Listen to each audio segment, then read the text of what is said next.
We're not out there, one guy here and one guy there. It's a team game. I don't care who they have a tailback. I'm hurt, dog. Don't ask me if I'm all right. Hell no. Joaquin said dominate, and we not doing it. I put my heart in this, dog. Let's go, man. Let's go. Welcome, everybody, back to the podcast. It has been a little bit of a break, and guess who is back on the scene? And here today, it is everybody's favorite analyst, Stick God. Hey. Yeah, and I forgot to mention one thing too. Back. Yes, and you are finally returning as a champion. Champ. Yes, sir. Yes, sir. So, tell you what, let's hop right into it. I got the downs over here to the left of me. And on first down, what we're going to do is give you guys kind of a look back at the season and look at the overall draft, who guys kind of picked up. So let me ask you this. What did you think about Almighty winning the D1 championship? Well, I thought it shook things up quite a bit. I thought it shook things up because the way, not necessarily because they won it, but the way in which they won it obviously caused Ray to put out that big patch. Because it's tough going against it. It's tough going against the skyscrapers, especially when you're like, man, I really feel like I'm in good position here. I'm not getting rewarded. So I thought they deserved it. You know, I thought they were a good team. I think this year they're struggling a little bit, but they've also had a tough kind of opening to the season. So we'll see how they bounce back. I'm curious to see what they do, because there's kind of, I feel like, a surging new meta. Yeah. And it's very different from the way they've been playing. Yes. So I want to see if they kind of catch on to that. Yeah, it looks like they're going to have to shore up some things on their line. I was watching the other night, and it seems like they're having some issues on the offensive line that they weren't having last season. And that's kind of caused them some headaches. Definitely some headaches. Now, for sure. What we found is in D1, it's very easy to take away one running back. Very hard to take away two. Yeah. And with the pass game being kind of neutralized as of right now, the meta is for sure running the ball 80 to 85% of the time. One running back's just not going to get that done. I think they need to bring in another playmaker in the backfield. Yeah, think about it, because outside of D Rose, who do you know that carries the rock outside of Swank every now and then? You know, Swank gets the equivalent of what you would call like a jet sweep on the RPOs, where he's just trying to get to the outside. Yeah. He's not going to get what you always coined as the dirty work done. That stuff you got to get done in between the guards. Yeah. Now, let's talk about the D2 champions. Now you guys, I tell you what, you really balled out in the playoffs last season. A little bit of stick glazing right here, because I was scrolling. Appreciate it. Every time like I clicked over, I saw you making a play. You were snagging balls out the air and really putting on a show. So like, how's it feel to finally reach, the paramount of the mountain? Yeah, it felt good. It felt cool. The big thing was really the cornerback opposite of me, Daro Geechee. Everybody, at least in D2 by now, they knew him and they avoided him. So the cornerback opposite of him, we knew was going to get a lot of work. So I knew coming into the playoffs that was going to be me. And I made it happen. But also, it's like, we run kind of we call it a match zone coverage. Yeah. It's tough with only 7 players, but essentially it's like the idea of it is a match cover 2, more or less. Yeah. And with me playing over top, and especially at that time, every team wanting to take deep shots, I knew I was going to get my opportunities. Yeah. But I got burnt a couple of times too. I'm sure that people on Bully, I'm sure Awesome would love to tell you, hit at me a few times. It is what it is. No, but I'm happy for you. Then at D3, we kind of covered it on the last podcast. We talked about the underdogs. seems like they're struggling a little bit this season, but they all are introducing a new quarterback into the system, and hopefully, Legendary gets it done out there. Huge mistake. Yeah. Well, I like him. I think he's a much better quarterback now than he was when he got introduced into the community. Yeah. He was, like a go ball merchant. Yes, 100%. But now he's like a solid quarterback. He's kind of got a scheme put together. I didn't understand maybe you could share some insight. I don't know why they switched off Cypher. Well, Cypher had great success with Cypher, and I thought all they were missing was a QB. Yeah, I thought Cypher was playing really well. Yeah, Cypher's just taking a little bit of time off, and he'll be back in his quarterback role next season. And it's also a chance to let Legendary get acclimated. And I wish nothing but the best for him. But speaking of Legendary, who do you think were the winners and losers of the draft?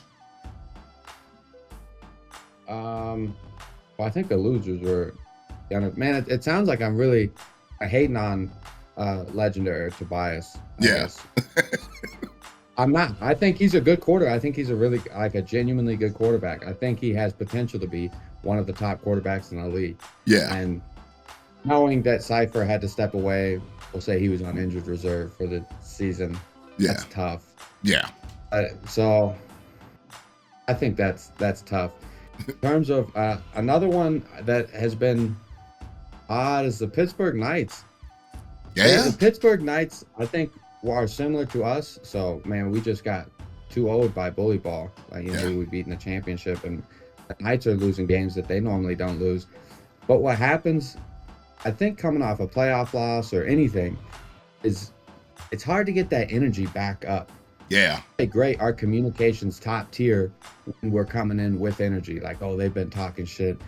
To come out and show it, and then you hear all 7 people talking about, I got this gap, I'm watching this, I'm watching that. And then when the energy's down, it's kind of the play goes on, everybody's silent, and then you go, somebody makes the tackle, you go, hey, good play. Yeah. And it's to the next play. We don't perform well like that. I think the Knights don't perform well like that, but I don't think they had any pieces in the draft. Yeah, no, they didn't. It looked like they were going to have that boy West, and he didn't pan out. And you do need that extra oomph, What's that? Mm-hmm. That's odd because I thought that boy West, maybe it's just D1 hopping right into D1, but running with him in open runs a couple of times. He's a solid player. Yeah, 100%. Now the team that we kind of concurred overall is the Buffs really made some moves in the draft because they picked up both Joker and Tamir. And another team, the Locks, picked up That's a Clip. Yeah, it's obviously panning out for the Locks, right? What is it? That's a huge improvement they made. Yeah, they're undefeated. Seems like for sure. Seems like you were always high on the Locks. Yes. I was never that high on the Locks, but no, That's a Clip, I think. They're a super solid team. Feels a little unfair to say that this is part of the draft, but I mean, having Fuego back in the league, I get it's an expansion team. It's not like they draft, but most hated back in the team, and more specifically Fuego. Yes. I'm sure D3's got to be having that's a problem. At D3, Fuego is crazy. Oh, it honestly. Yeah, him at running back and at D3 is beyond crazy. I watched the game the other night with I think they were playing the Guardians, and the Guardians couldn't do anything with them. And the Guardians are a good team. And then I saw the Tritons also. Triton's a good team. Most hated, just hot knife through butter. I'm glad that the Raiders got out of D3 in time. Yeah. No, that way too. I want to stay in D1 to have one more season away from Fuego. It's true. Well, I think you guys are going to stay there because just to hop around real quick is I look at the standings, and I was talking to D Rose earlier this morning, and he was down about being 2-4, but I was like, man, the way D1's shaping up, it's 2-4 is really not out of it. You're one game away from third place. Whole bunch of 3-3s. So a whole bunch of 3-3s. Yeah. So we've had 5 game 5s in a row. Wow. So lost both our games, and then we split against the Pirates. And seems to be D1 kind of as a whole. There's a lot of like the first we came out, we got the win. We were running kind of scheme. They hadn't seen it before. We had scrimmaged them a few times in the off season, and then we switched schemes on them. They were definitely taken off guard by that. But in D1, everybody adjusts so quickly. By the next game, they had an answer to that, and then we had an answer to that, and it went back and forth, and it's been that way. And every series, the grind. It's a real grind at the D1 level. Oh yeah, because at D2 you can make some mistakes and get away with them. And sometimes like you can run the same play on an opponent numerous times, but at D1, no, they're all over it. People are watching film, diagnosing and actually making mid-game adjustments, and you don't see that at D3. You see it somewhat at D2, but not as much as you see it at D1. Well, what I think is fun about D1 right now is the stars of the team are the fullback. It's a real like 1980s NFL style offense going on right now because the passing game is inconsistent. Yeah. And so like that's why I think the Cyclones are going to be a problem. They started it off with Corey Slime. He came out. Yeah, well, your Pancake made that 7-foot, 400-pound triple bruiser build. Yeah. And they tested it. We ran into it first, and we were like, "What the fuck is this?" Yeah. He's not fast. He's not to tackle. Yeah, he's not fast, but he's just tanking his way down the 50 field. 50 speed for 90-yard touchdowns. Yeah. Oh yeah, just shedding people. Yeah, no, it was crazy. Well, Ray kind of spilled the sauce. We ran into that, and we switched it. Yeah. I think it's people not waiting for that. Yeah, exactly. Not going to give the sauce away.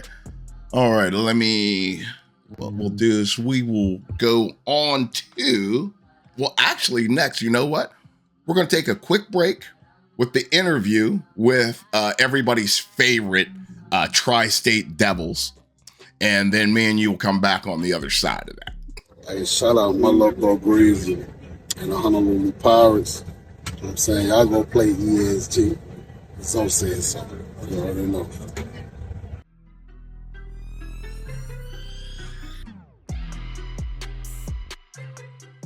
Welcome back to the podcast. And as promised in the last segment, we have the team that I like to razz on all the time and we don't talk about enough, the Tri-State Devils. And let me introduce them from right to left. We have No Vanity, who is the head coach. All right. Then we got Mr. Chico, Moski, Big Chicken Man. Big Chicken Man. We got Pat, one of none or none of one or Pat of one. Not one of them. Then we got Slick Wick, who seems to be frozen in time with all those shoes. Hold on. I'm making money. I'm making a money transaction real quick. Give me a second. He buying both shoes right now. And then if this was profile pic. And then you guys are all going to be blessed by Vote for Clutchiness. Is Clutch frozen too? Yeah, I think they might be selling shit to each other. Yeah, it's true. Okay, so first, we're going to start out with the head coach, No Vanity, who happens. Jesus Christ, can I get an introduction? God damn it! No, Ray. The disrespect for you continues. That's crazy. That's crazy. The disrespect. That's for crazy. You. Everybody knows who you are, Ray. Just pipe down. Thank you for having me on the show without the introduction. Oh no, that's quite all right. That's quite all right. And I apologize. No, I don't. But let's go to No Vanity, who happened to be, you were like one of the first people that I had on the podcast. So kind of like full circle here. So let me ask you this about the upcoming season. What are your expectations going into the season after falling a little bit short last season? We made some mental mistakes, but I felt very high on what we can accomplish this season. Okay, very good. So I'm going to kind of like toss it around on this one. This is kind of open for everybody. What are some of the things that you guys feel like you need to clean up to really show what you guys have? Because you guys are one of the elite teams in Division 1. So I'll kind of put that out there, whoever wants to answer first. We got to stop beating ourselves. Mental mistakes. We just got to be better I was at just it. about to say, mental mistakes, that's it right there. Yeah, because like in my opinion, you guys should have honestly like more championships. And like you said, Chico, it's like it always seems like it's that one tiny thing that always gets you guys. Like it's almost like you guys play the worst game that you could possibly play all season, like in a champion. Any other time, you guys play almost like flawless football, and those little things always come back to bite you in the ass. And talking about little things coming back to bite you in the ass, I want to hear from Mr. Ray. What's some of the things that you see that you guys need to hone in on and tighten up this upcoming season? So for me, I think I agree with the guys. It's mental mistakes. That's the first thing. And the main thing is just, I think we only have a season or two left in 7. So like you said before, we feel we should have more rings. So I think getting that second ring is really important. And then, I think we have the team to do it. So it's just making sure that we do what we need to do in the biggest moments. And in the past, there were some things meta-wise that people took advantage of. We felt that wasn't really our play style and the game wasn't really suited to us, but there's no excuses. We got to go out and execute day in and day out when we have the highest winning percentage in the league. We got to just do it in the postseason as well. Okay. Now, I got to talk to the guy that I feel is the person that makes things go around on the team, but he really doesn't get that much shine. In the last podcast, his name got brought up when we were talking about great running backs in the league. Now, Pat, this is a heavy run offense, unlike any other offense in the league, because you guys actually put in work. Like the running game, a lot of people like doing the direct snap. A lot of people like doing the RPOs, but you guys come with a true running game. And like, what do you feel makes your running game so dominant, with you being the spearhead of it? I feel like I'll go with communication probably. I just feel like everybody just knows their assignment. So it's like when you know your assignment, it's just like you just get it done or you don't. It's just one of those things. It's not like everybody's in question where it's like, okay, who does what, or like, why didn't this play work? Everybody know, what I'm saying, how to make that engine go. So it's just like, just execute it.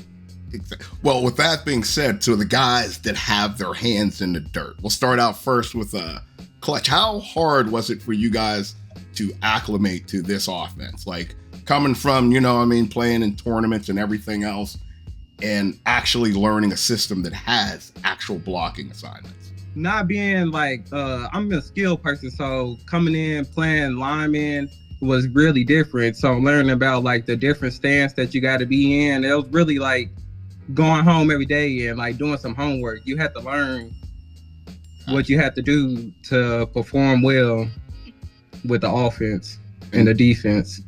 Well, talking about flipping up positions, and I'm going to go back to Chico on this one. Early on, Chico was known as the QB for the Austin Almighty. And what kind of adjustment has it been for you? You're used to being a signal caller and everything else, and now you come in and you're kind of like a scheme fit. And that's not to put down, but like you are a scheme fit. And like I've seen you play like some of your best ball, honestly, like with the Devils. Like, was it hard to kind of give up control like on the offensive side of the ball? No, not really. Because it's like I'm a team player first, regardless. So wherever my team need me to play it, I'm going to learn that position to be good at it. At receiver, I wasn't a good of a route runner. I'm getting better every season. So it's like Ray really took his, he had patience with me and stuff like that. So it was a couple rough seasons, though, at me, a receiver, but we figured it out. Yeah, I mean, just like I said, you guys have the highest winning percentage amongst all the teams like in the league. You guys are somewhere up there. Like you guys usually win anywhere between 71 to 74% of your games, which is extremely high. No vanity. So you sitting back there ducking around and everything else. How do you fit in all this? I fit in. So the funny thing is, me and Slick have like, we have like counter. I wouldn't say counter opportunity, but we play fullback. So we block for the quarterback, and both we also run the ball too. Like I know both me and Slick have popped up many times running the ball with the fullback. Gotcha. Now, Slick, you were speaking of you. Now you were gone for a little bit, and it seems like the defense had to change up their scheme, like in your absence. And like, what do you bring to the table that makes the defense a little bit more dynamic when you're on the field? Man, I've always seen myself as a role player, real life, on this game. Whatever is needed, bro, I just kind of fill in the place. I don't complain about what position I get handed. I just kind of go up in there. I do the best I can. I try to follow my assignments. Kind of touching on, earlier what we were saying.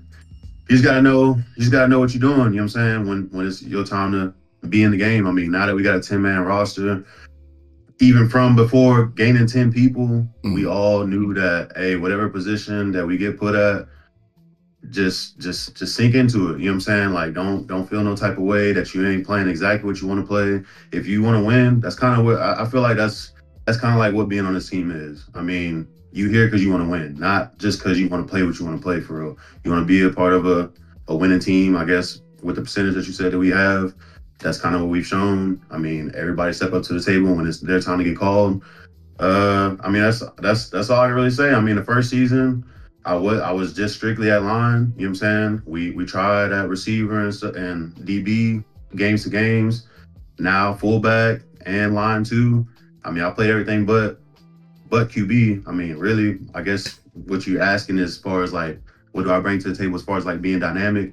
It's trying to be dependable or reliable. You know what I'm saying? Whatever I'm called to do for real.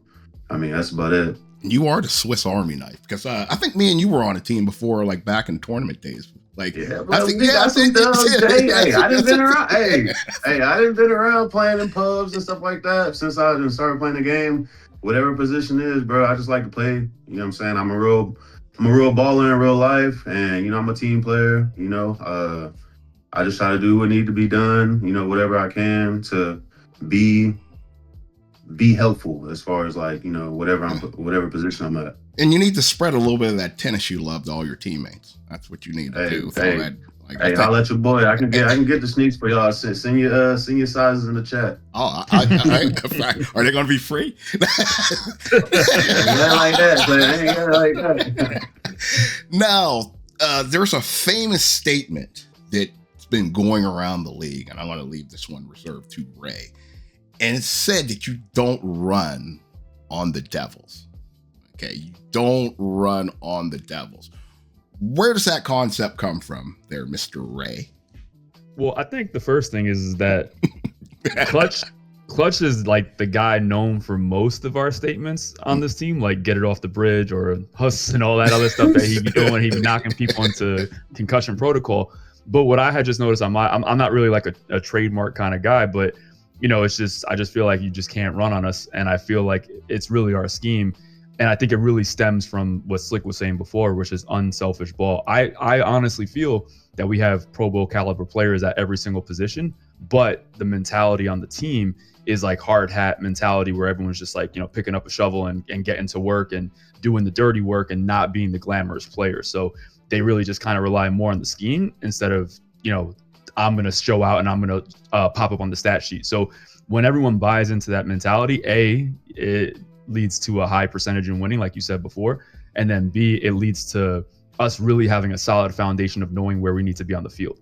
And that to me is, at that point, Clutch, Slick, and Mo really lay the foundational work of the run stopping defense, but they are designed to be beat at certain gaps. And that's where it comes down to me and Pat to then clean that up. So I think that, in my opinion, I'm happy to give a ton of praise to the rest of the league where it's due, but I think that Pat is the best. When we move to 11th, I believe he'll be like a strong safety nickel, and I believe that he's the best run-stopping skill player in the game, in my opinion.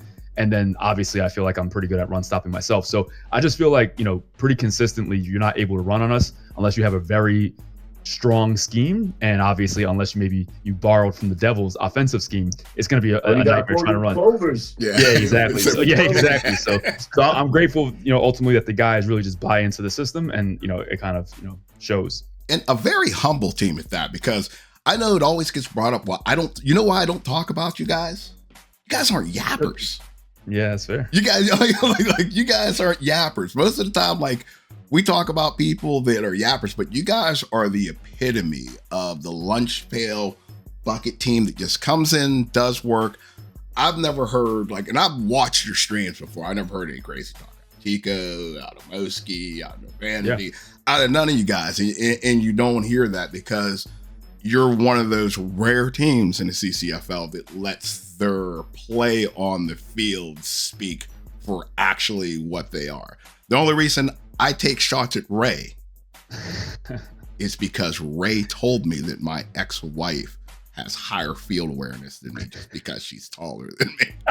So that's never going to go anywhere. For those of y'all that don't know, Jay is 4'6". Oh, so that's it's not hard when you're 4'6" and I have you need quadruple patroller to get up to 60 field awareness. So that's all I'm saying. But no. In all seriousness, she does have more field awareness. And B, but B beyond that, I think it's a lunch pail team, and I think the most yapping you're going to hear from the Devils chats is going to be me, yelling where people need to be, and then us communicating on what wrinkles we could add to our style. But we're too focused talking about the previous play and talking about the next play and what could happen to be worried about what the other team is doing. Now, is this going to be the season where you guys finally put it totally together and actually really get it done? Lock in, no more of the little mistakes, no more of the breakdowns, because that's honestly the only thing that's been holding you guys back from being multiple championships. I saw it, we witnessed it last season, then a couple seasons beforehand, we witnessed that where you guys were clearly the dominant team during the regular season, clearly the dominant team heading into the playoffs, but it's just one of those bad, Vegas odds type deals where it's wow, the one time when, I do make a mistake, it has to be to where there's no tomorrow. Yeah, and I don't want to speak for the team on this. I would like everyone else to chime in, but for me personally, every single season, I feel like we haven't gotten it done. It wasn't a few things that went wrong or 10 things that went wrong. I remember each series that didn't go well for us and what exactly it was. And at the end of the day, there's no excuses. We just have to do what we have to do and execute. But when you look at the Misfits, credit to them when they beat us in the playoffs. They were beating us with these moon balls. And again, credit to them because they're a fantastic team. But that was the quicksand issue. So we're okay, we know that sucks and that's now fixed. So we're moving forward beyond that. And then when we lose to just recently, when we lose to Almighty, I think that they were phenomenal. I think D Rose was the first person who was able to actually run on us. But then the skyscraper thing, was really hitting hard in that type of situation. And then, the one time that things didn't click well against Most Hated in the second half of the series, it was just, the chemistry at the time of where things were. So I honestly feel that for 99% of it, our scheme holds up very, very well. Our team responds incredibly well, but there are just certain things that hit. And when that hurricane hits, we got to write that immediately, because if not, we're going to find ourselves in a bad position. That's the takeaway that I got from those series that we lost. And that's what personally I'm going to be working on, making sure that we are on top of our stuff and, moving forward. Yeah, because they always go the distance. It's something different to make it to the championship game and get 4-1, you get to, but you guys always take it to the brink. So that, right. So that just lets you know it's just that, that close. Now with that being, anybody else want to expand on that? A lot of those, bro. I know we staying humble, but a lot of those, bro, we be beating ourselves for real. And we see that in film. We always go over film. We always look over stuff, and we literally see the mistakes that we make. It's nothing about the other team being just so dominant against us. Like Ray said, nothing against them or nothing like that. Or, quoting Ray, if we do what we need to do and we execute, bro, we be BTA. You know what I'm saying? Straightforward. And we realize that anytime we play, we literally take it one game at a time, which is why even if we go down in a series 0-2 or whatever it is, like you said, it goes the distance because we don't just lay down for nothing. We fix what we need to fix. You know, we get our head straight. Sometimes we play down to our competition, you know what I'm saying? And sometimes it's just simple mental mistakes for real.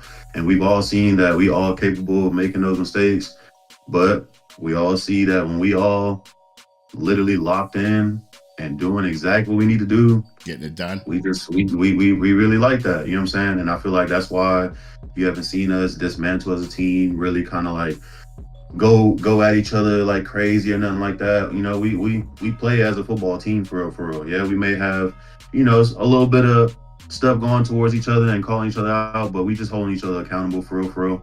I mean, we all get over that, and I mean, you see that in the next team that we play, the next series that we play, the next game that we play. You see that, and every time we play, we move on, bro, and we play. I mean, we take pride in being one of the better teams in the league. And I mean, we steady try to show that every year. I mean, since the beginning, I mean, you can see from when we first started as a team how we've gone up until now. Yeah, and Moski said after every single game, Moski's saying we're down. You know, we could be up 3-0, and Moski's reminding us that the mindset's got to be the same. Now, speaking of that, and I need an answer from each and every one of you guys. Nobody, please don't scapegoat this or try to chicken out or run away from it. Okay? I'm going to ask each and every single one of you guys, and you have to give me something. This is what team in D1 do you guys, I'll put it two ways. You can answer to either one of the two. Fear and respect the most, and we're going to start out with Chico. What team in D1? Yeah, fear is crazy. Fear is crazy. Respect is one thing. Fear is crazy. Who do you fear or respect, Chico? I don't fear no team, but I fear the mirror match. I don't fear none of them, but I do respect all of them because it's times where. Whoa! I'm gonna stop you right there. Say that. I need a team. I need a team. Look, all right, I got you. Damn. What is top teams? I could say like Flight or something. Yeah, that's what I guess Flight because they got a good receiving core. You know, I play DB, so it's like they got a good receiving core with KJ.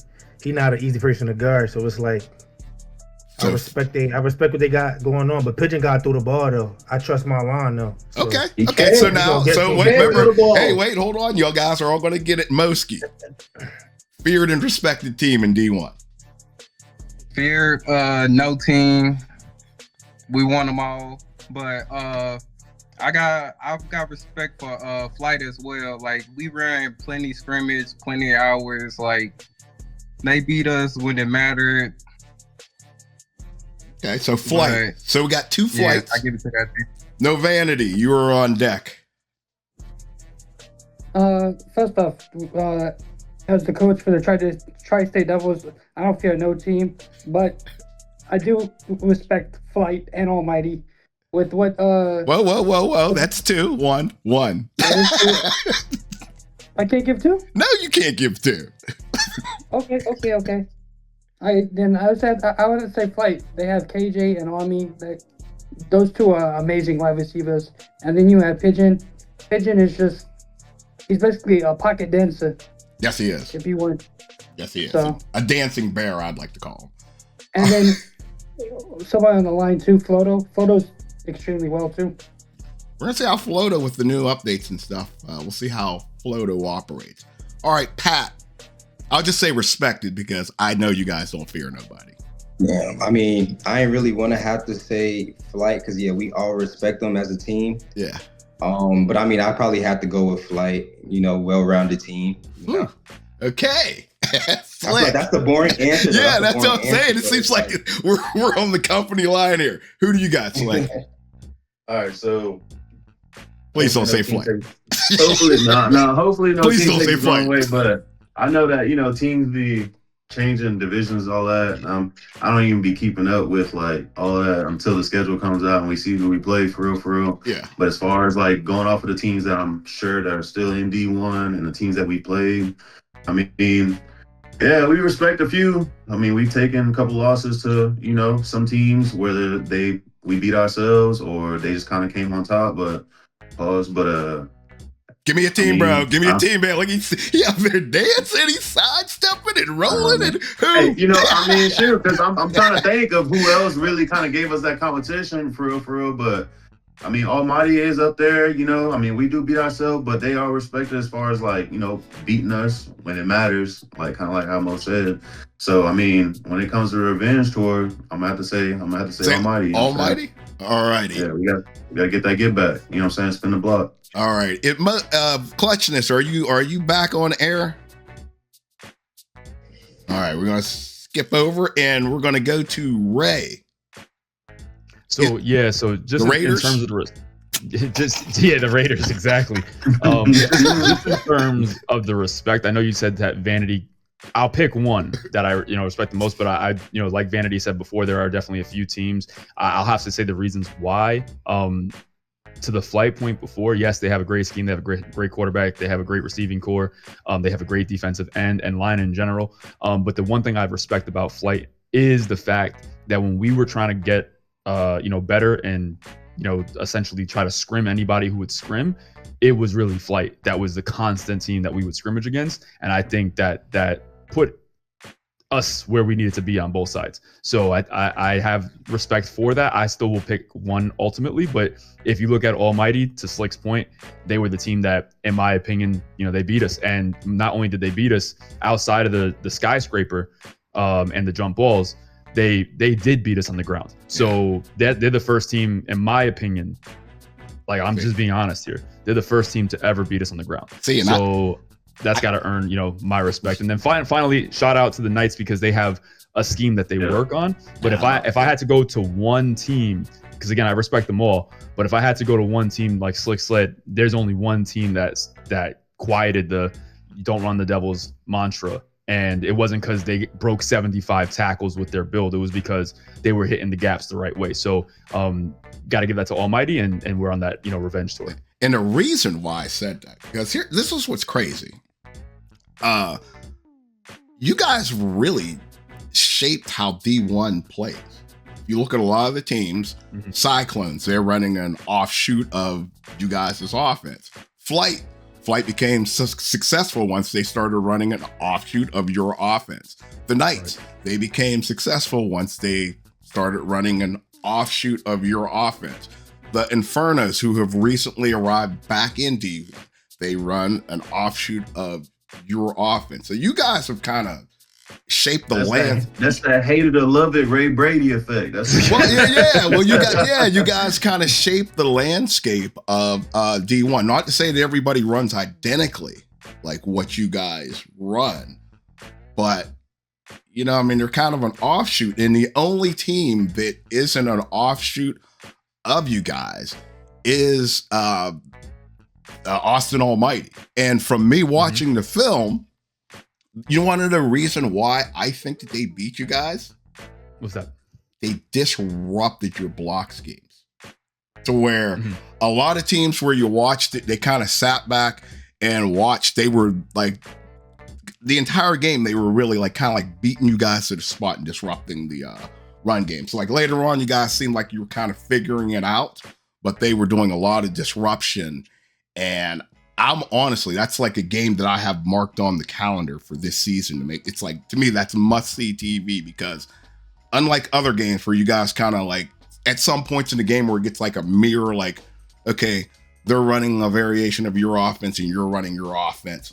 But the dynamics really open up in that battle between you guys and Almighty. It's a very different styles. And I think good. Sorry, Jay. I was gonna say, I think to D2 and D3, if this can help them in any way, or even a D1 team, not trying to give out the Devils sauce right now, but when it comes to the way the Devils play, we're very confident in our scheme and we're very confident in our execution, and we try to win every single play. Like, forget the drive, forget the game. We're trying to win every single play.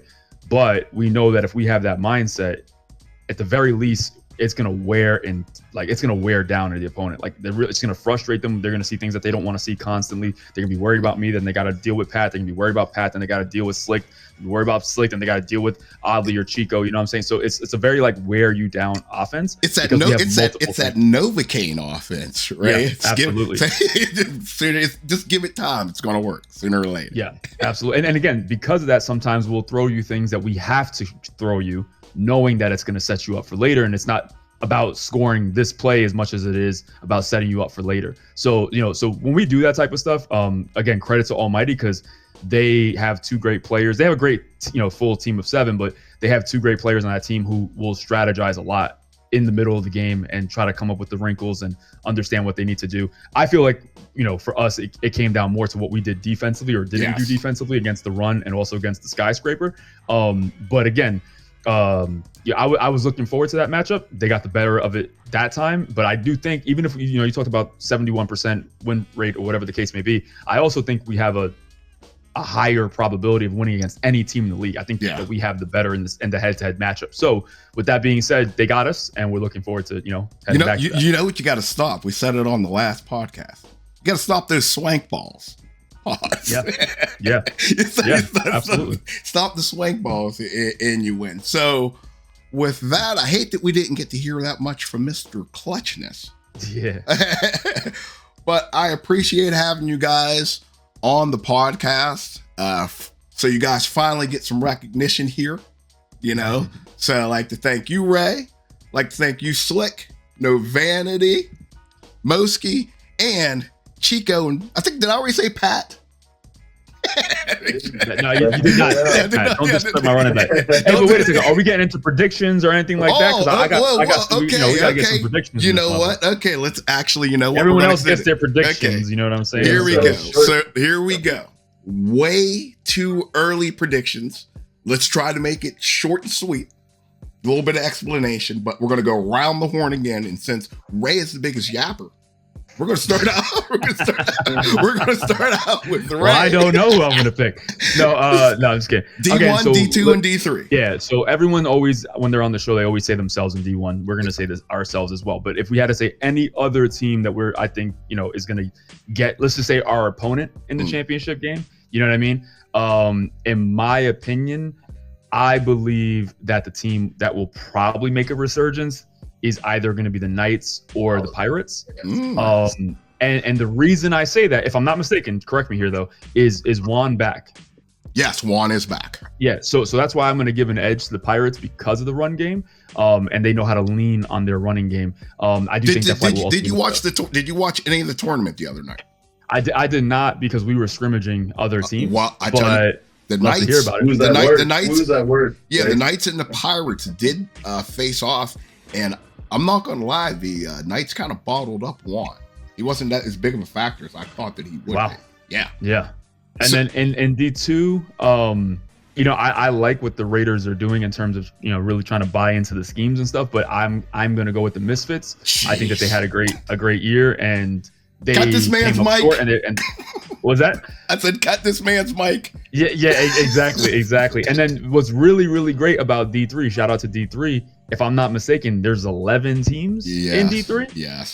So I think that's, something to be really proud of in terms of the league's growth. But I'm going to say, of course, most hated is they have to be the favorite. If they don't win, then they definitely disappointed. But I also think that you have to give credit to some of the D3 teams that we've been scrimmaging lately, because they've actually shown up and impressed us a lot. So you made me look at the Tritons, and you might be on to something with the Tritons there, because I wasn't expecting them to be as good as what they actually are. I watched the game of theirs the other night, and I was actually highly impressed. We were really impressed by the way they were scrimmaging us. So again, the Vikings and the Tritons, I'm going to go ahead and say my pick is most hated versus the Tritons in the championship. Oh, okay. And no disrespect to the Tritons, a bunch of no names out there getting it done. Like, that's what I found, impressive about it. All right, Slick, who do you got? That D1 on your shirt? Honestly, bro, hey, to say, I don't know if Ray I know he got all our information, but it's not like he was kind of in my head right there for real with all that.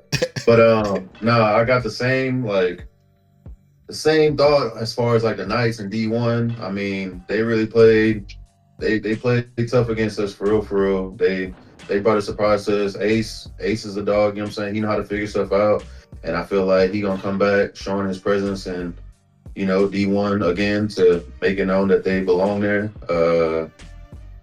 As far as like us being in the championship, honestly, bro, it's whoever make it. We worried about just whoever end up meeting us there for real. Who you got in D2? That's humbly speaking. D2, I would say the same. Misfits kind of just went OD last season. I can't really tell you who's gonna like show us as far as like who deserves to really give them that, or who's just gonna give them that type of competitiveness to really show like, hey, y'all like that this year. If you get a chance, actually this season you'll have a chance to see some D2 games because their season's gonna run. I'm going to tap in for real because I mean D3. Like how the league is building for sure, so I'm gonna definitely tap into every little detail as far as like who's up and coming. I mean, because it ain't gonna be long before the no names become. Dang, I know y'all done seen so and so really popping off right now. Everybody's posting their highlights and stuff. I'm not one to post my highlights for real, so I think I'm gonna start getting towards that too, just to get my little. All right, who do you got in D3, Mr. Tennis Shoes? Who you got in D3? Yeah. D3, man, there is a lot of teams down there. I would say I would have to stick with what Ray said as far as like the Tritons. They did give us they showed up for the scrimmage. You know what I'm saying? They wanted the best work that they can get. And I mean, hats off to them wanting to face a top competitor instead of like teams that they're going to play throughout the season to make it easy on themselves to figure out what they need to do. And they went straight for, a top dog in the league to say like, hey, okay, well, this is really putting us in the midst of knowing what to expect when we get there, if that's what they aiming for. So you're saying the Tritons. Yeah, I mean, I don't know too. I don't know the league. You'll get to see a lot more D3 like this season. Yeah, now, Pat, we'll see but we in D1, baby. We in D1. I'm sorry, I don't know too much about it. Who do you got, Pat? All right, I'm gonna go D1, going Devils. D2, going Misfits, and D3. Wait, so I got a question. Did Tamir and Joker get drafted to the same team? Yes, they did. Oh dang, they be playing. Which team is that? That's the Buffs, right? Yes, the Buffs who are now in D3, which a lot of that's see that shows you. Look, my man's awake there because a lot of people are sleeping on that.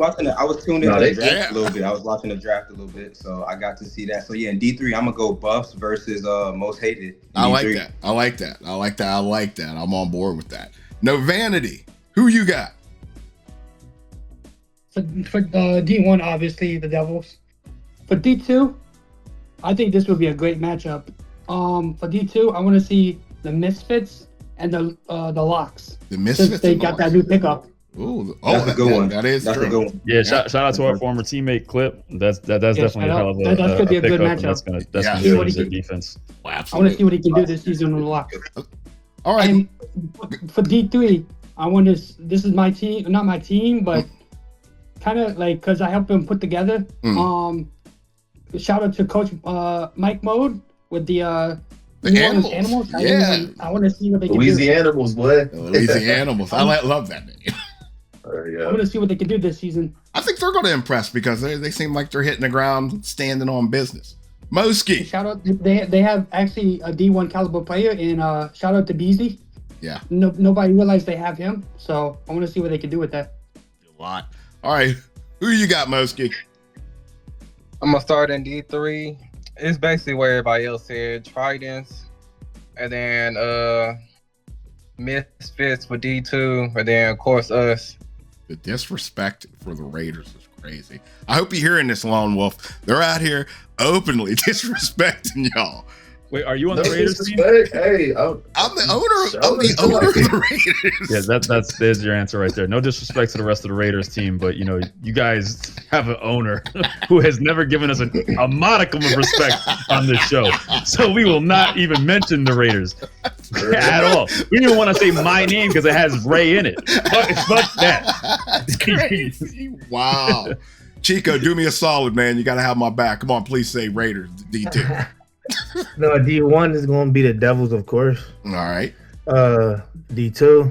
Come on, bro. I'm going with Misfits, though. I'm going with Misfits. I'm keeping it 100. I'm going with Misfits. Hey, didn't they go like undefeated, bro? But I got a question, though. What's D3, that? is it the same most hated? Like, most of the players is it the same players? There is 3 players, 3 of them. It's going to be Sack, Fuego. Then you got Bala, you got Goofy Goof. You also got Loud Pack on that team. Oh, wow. Loud Pack's on that team. Loud Pack was playing quarterback for him?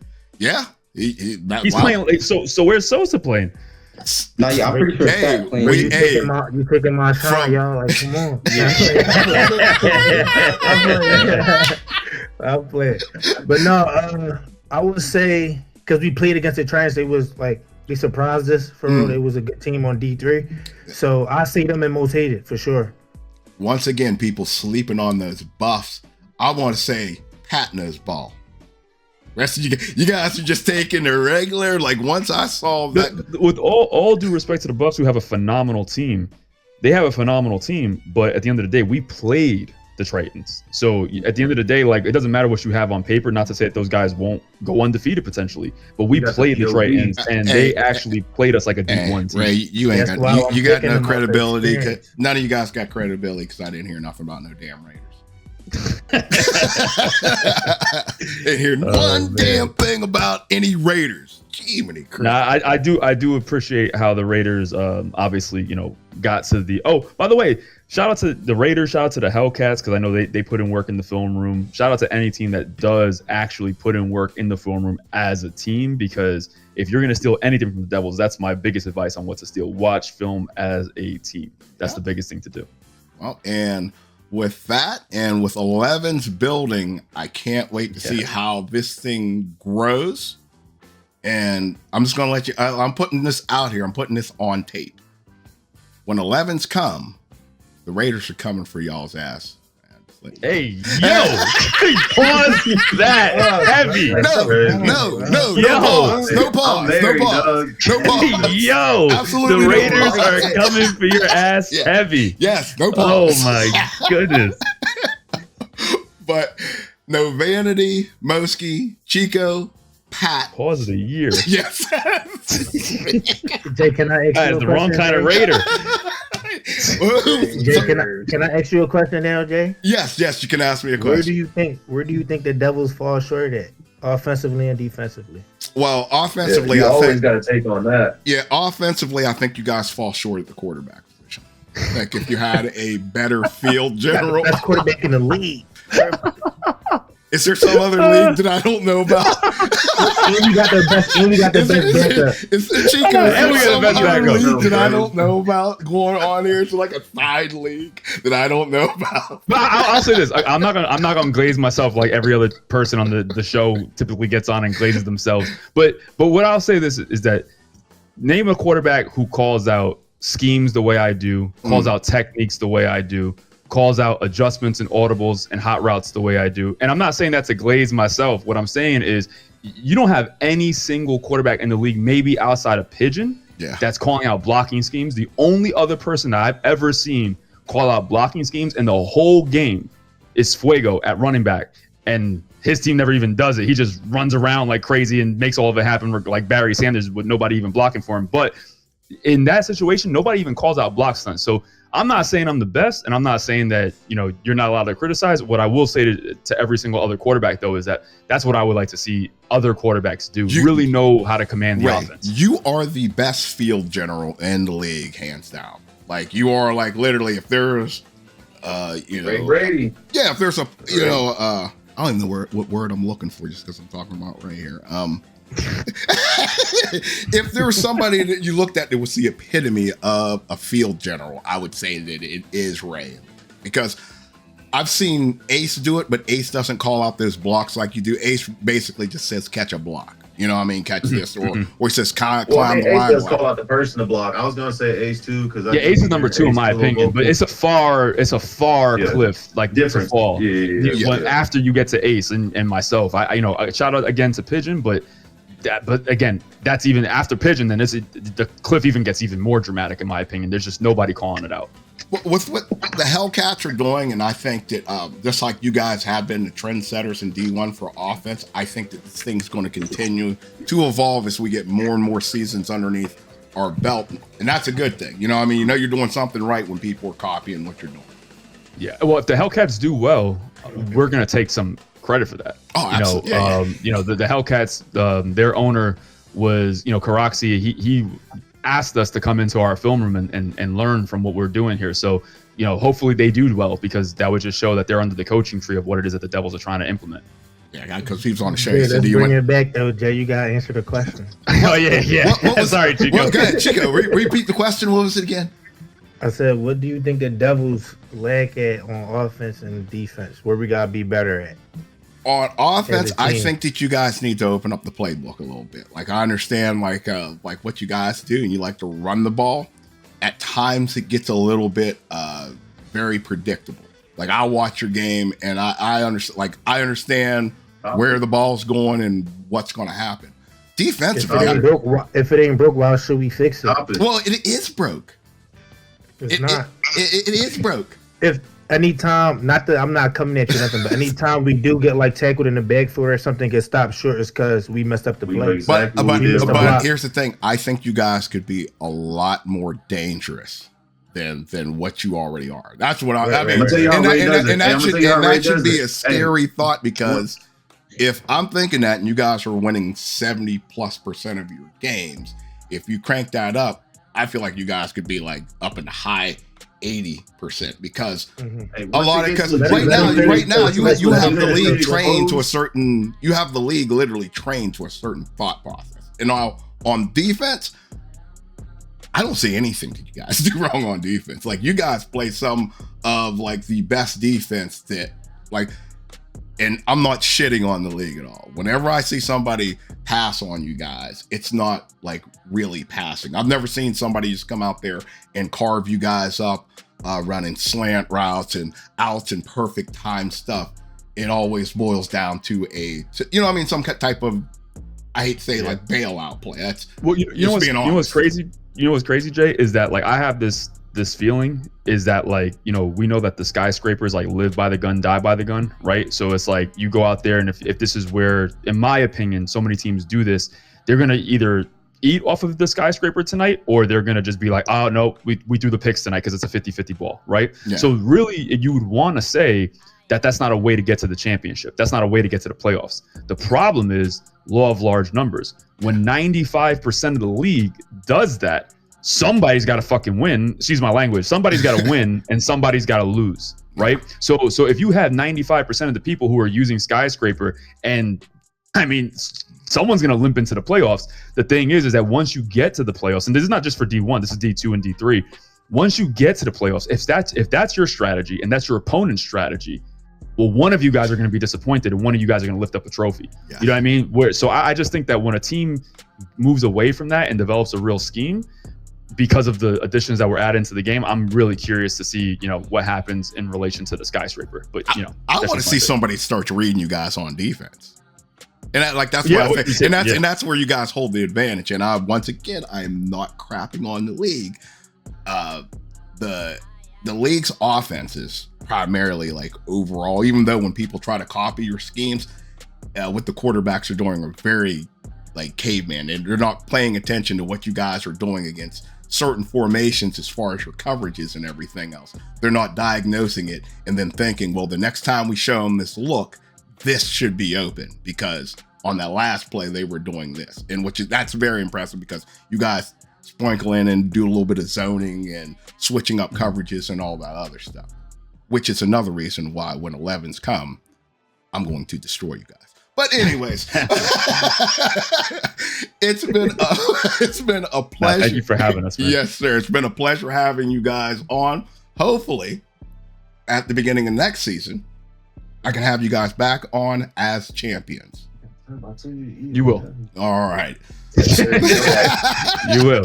Just book the date. Save the date. You will. We'll save the date. Hey, just know, hey, when they legitimately expose our offensive playbook, trust me, Ray gonna dive into deep waters, bro. Exactly. Right now, we just doing, we're not showing the whole kit and caboodle right now. Well, that's sevens. You guys are showing. Just like I said, I'm waiting for 11s because to me, that's when the real chess match begins. Playbooks become deeper.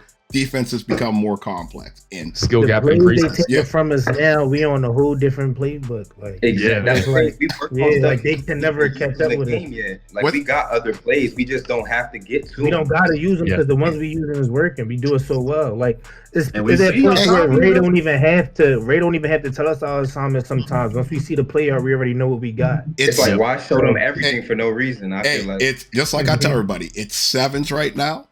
And I thought I do not, no disrespect, but like I look at sevens just the same way I look at flag football. And very wide open schemes. You guys are way ahead of the curve on schemes, but schemes really aren't that sophisticated. Real ball happens at 11s. That's what that's what I honestly cannot wait for. Well, real ball should happen at 11s. I think that a lot of teams are going to be in for a rude awakening when they recognize that they just can't, throw sky balls to win games. And still, the unfortunate thing is that teams still might do it, and they'll go against another team that's doing it. And again, somebody's got to win, right? So that's a lot more crowded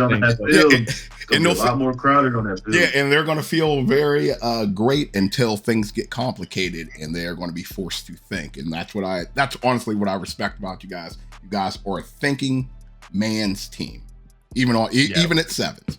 But with that, enough yapping from myself. And once again, thank you guys for being on here. And with that, we're going to go into the next segment, which is going to be more yapping with your favorite people, Grease and myself.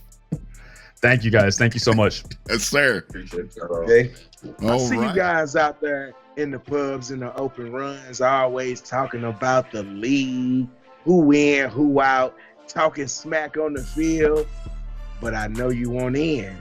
Well, here's your chance, man. Easy way. All you got to do is make sure while you out there in the runs, clip all your highlights. It's my man Smoking Jay's got the link down below. And guess what? You just might get featured on the pod.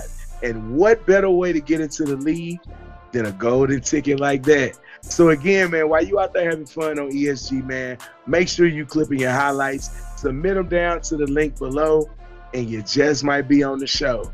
But don't you forget, your boy out there, because he can't protect you.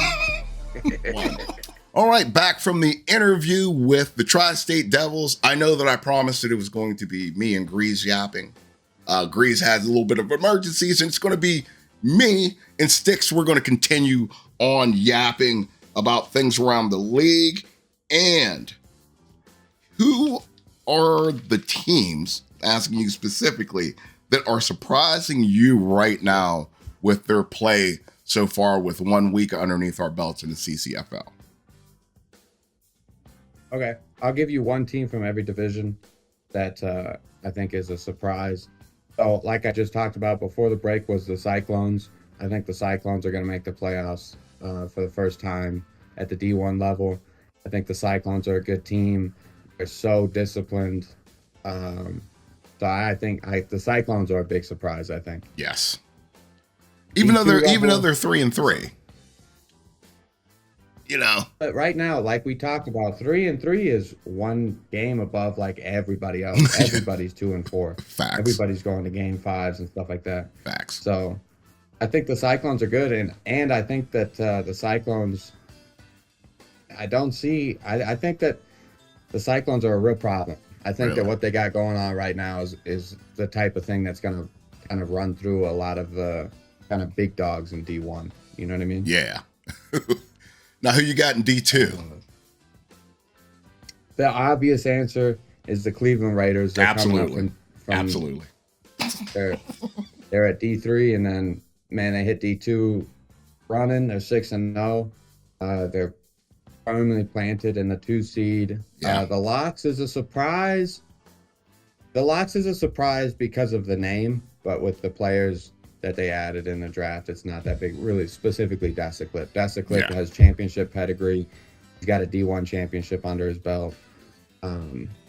Good fit. It's not that big of a surprise. Yeah. Now, Absolutely, great fit. He's a great fit anywhere. He wouldn't be a bad fit anywhere. Exactly. Now, the thing that surprised me, the Raiders took down the Misfits on Thursday night, which honestly, I'm not like, that's my old team, but like, I did not see that one coming. Like, they didn't just split; they won both games against the Misfits. Right. So, like, what do you think the problem is with the Misfits? Okay, yeah. So no, this isn't any shade to the Misfits. The Misfits destroy man coverage. I think that they would tell you that. I think that against man coverage, they do it. They destroy it. Yeah. And I didn't catch the game, so I don't know 100%. But I'm willing to bet that the reason that they lost is because.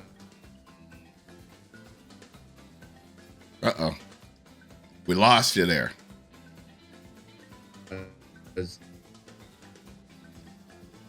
Well, I can't hear it. Hold on. Let's. Well, I think I cut off that. Yeah, there you go. I think I'm back. Yeah, you're back now. Go ahead. Okay, so yeah, what I was saying was I think that the Raiders. I didn't watch the game, so I can't be sure. My guess would be that they switched into some sort of hybrid zone, and they were able to cap them that way. Yes. That's my guess. Am I correct on that? Yes. Lone Wolf Carter is a master at running different kind of coverages and baiting you into stuff. And honestly, the Raiders took advantage of that. Really took their defense. And this might sound like glazing. I think that if they keep on going, they are going to be one of the best defenses in the league, period. Like as a whole. Like I even think when you get to D1, if they keep those same players intact, that's if they do make it to D1, that they're going to be a problem at that level also. So don't say I didn't give you a plug, Lone. Yeah. No, for sure. That's really kind of what we were able to beat them with. And bully ball too is last season they were so dominant for so long because everybody runs man coverage and they refuse to get out of it. Yeah. We ran zone on them, and it seems like after we ran zone on them, every team that watches film will go, oh, if we can just play leverage, we'll be fine. But if you go man-to-man, if you go head-up with the Misfits, Unk is great for a reason. You're going to get head tapped. You're going to get... And so is Cozy. Get beat. Yeah, and so is Cozy. Cozy can ball too. Now he's a nasty route runner. Yes. Now D3, it right now, and this is no disrespect to the D3 teams. To me, it's most hated, and then everybody else. The teams that are close, I would say, are the Blackhawk and the Tritons. Yeah, I think Tritons are a good team. They've obviously been in the playoffs before. They'll probably see them in the championship. I think close is a bit of an overstatement. And it sounds like shit it sounds like it does sound shitty to say, but like I think if the Devils run into most hated, the most hated takes both series. Most hated. Fuego is so good at running back. Yeah. It sounds like I'm really glazing him. And I guess I am. But man, I've seen him in open runs a couple of times, and then so I've seen him obviously playing, but whenever you're watching somebody on the screen, you're like, well, why don't you just do that? The spin is coming. Yeah. Why don't you play the spin? But then when you see it like on the field, you're like, oh man. Oh yeah, and I'm really trying my best here, and these D3 teams aren't ready for it. Like I watched 2 of their games, just kind of popped in to see if it was even close, and then you get the combo that Sack's playing with them too. And they start doing the RPOs, and Sack starts lighting you up downfield. And so now you're worried about the pass. And then Fuego gets the ball. He's gone for 70. None of the games have been close. Yeah. They seemed like they were close for a second, but then it's just like, what are you going to do? Honestly, what are you going to do? So it's hard to stop their offense, but their defense is no slouch either. Their defense gets stopped. It's tough that they're in D3, but I think they'll run through D3, and then I think they get to D2. I think they run through D2, and then at D1, I think they'll run into their real challenge. Yeah, because they're only going to get better. Because right now, at the core of that team, you got Fuego, Okay, you got Sack at QB. You got Goofy Goof, who's a good player. Then you got Loud Pack. Yeah. Now Loud Pack's over there playing like wide receiver for him. This Deshaun guy looks like he's pretty decent. And I guarantee you they're going to get somebody from the draft next season. And it's like, okay, Most Hated's building back up again on their quest for, the Conquest D1. And I don't see anybody stopping. What helped? I agree. Loud Pack being a quarterback for so long and a good quarterback. He was a good quarterback. But it's kind of nice to have that quarterback brain at receiver. You know what I mean? Oh, yeah. It's like, it's nice when you're playing quarterback to have a receiver understand when they are and are not open. You know what I mean? Facts. And Loud Pack, what's wild is we're talking about what Fuega's been doing. Loud Pack's been balling too.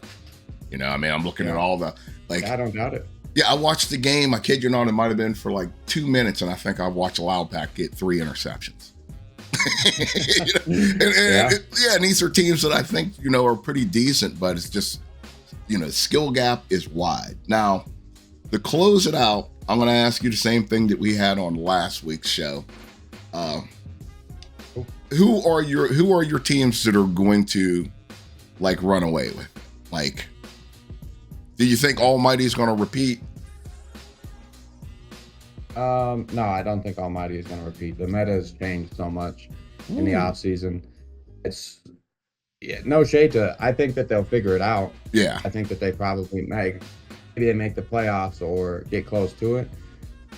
But with the way that the meta changed, it really favors, in my opinion, the Cyclones, the Devils, and the Pirates.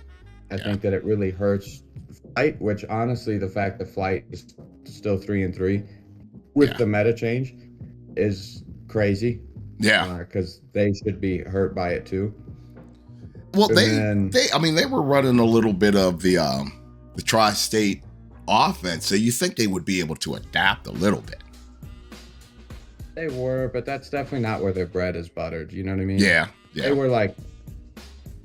They were changing it up, and they were finding something, and they were just run curious. Got a lot better.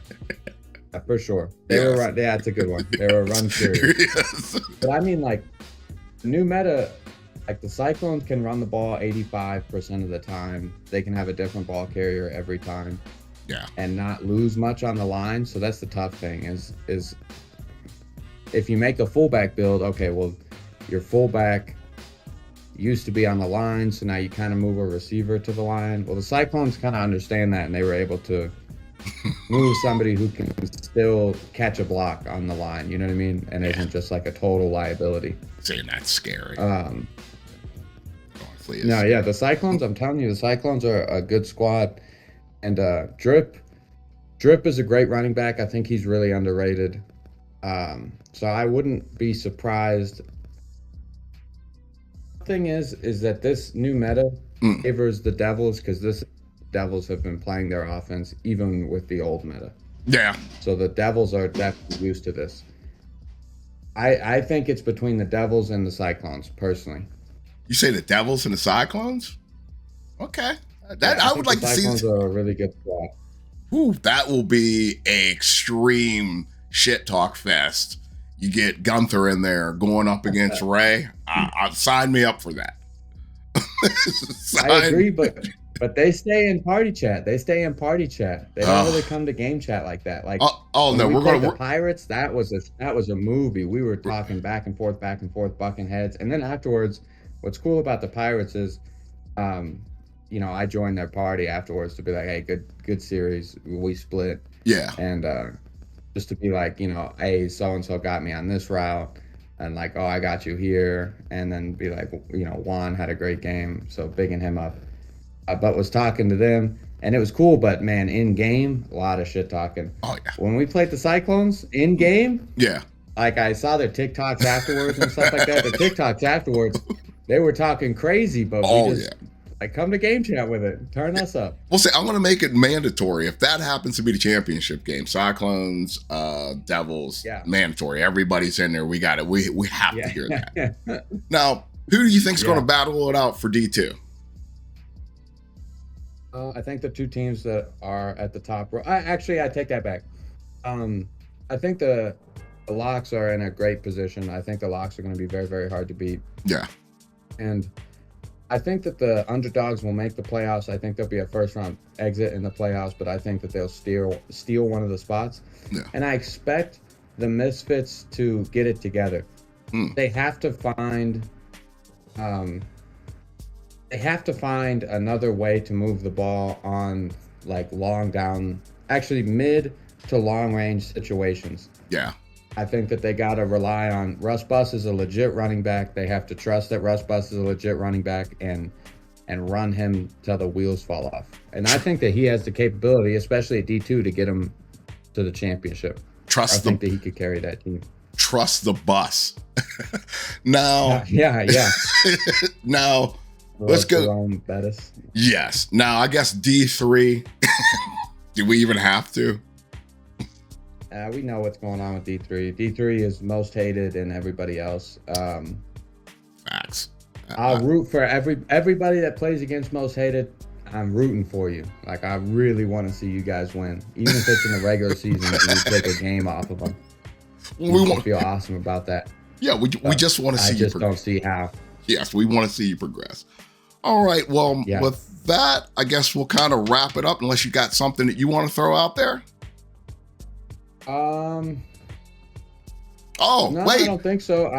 You're not going to pump up your own merch, championship shirts. I can throw it up on screen. I'll throw it up on screen right now. Yeah, that's cool. We got championship. We're not merch. Sounds like we're like really kind of pushing it and selling it, but it was like I guess this is almost just like a league plug, man. It was so cool. I'm 27 years old. Yeah. Played games my whole life, and I've played competitively. You know, I never played at Rays level, but I did play in tournaments. Yeah. When I was in the Navy, I was in San Diego, so the drive to LA wasn't that bad. And I've made like top 20 in Madden, and I've had big wins in Madden and stuff like that. And it was cool. Yeah. With all that being said, with like no money on the line, there's no like tangible gain. Yeah. Genuinely, that D2 championship was the most fun I've ever had in video games ever. The talking back and forth was so cool. Like making a play, like in the championship, there's 7 people relying on you. Yes. And there's 7 people that want to see you fail. Making that play, hearing everybody go crazy. Yeah. And it's genuinely the most fun I've had. So it's really just kind of like maybe when 10 years down the line, I'll be like, oh man, that was a cool night. Yeah, you know because it's a team thing. Things are always better when it's together. Like when you play Madden, you can get excited. It's just a single thing. But like when you know that you helped your team accomplish a goal, like you make that final dagger. You know what I mean? Can't beat that feeling. Cannot beat that feeling. Well, Stick. Yeah, I would recommend to everybody, if you like make the championship or if you play in the championship, you should probably get some way to commemorate it, dude. Because they're for real. They're like, I don't know, maybe for like most hated, they're like, why would I win it every year? Why would I care? Yeah. Man, it was just a cool experience. It was a super, super cool experience. Selling point for people to join the CCFL, get in there so you can so you can have this experience. A great thing that I feel that the community that we have going on here, and open arms to everybody. But you're going to be back regularly on the podcast, correct? People have been missing you on here. All right. Yeah, hey, let me know. I'll be here. Yes, sir. All right. Well, that wraps it up. And until next time, it has been the Stick God and Smokin' Jay, and we will see you either in the ring or on the field.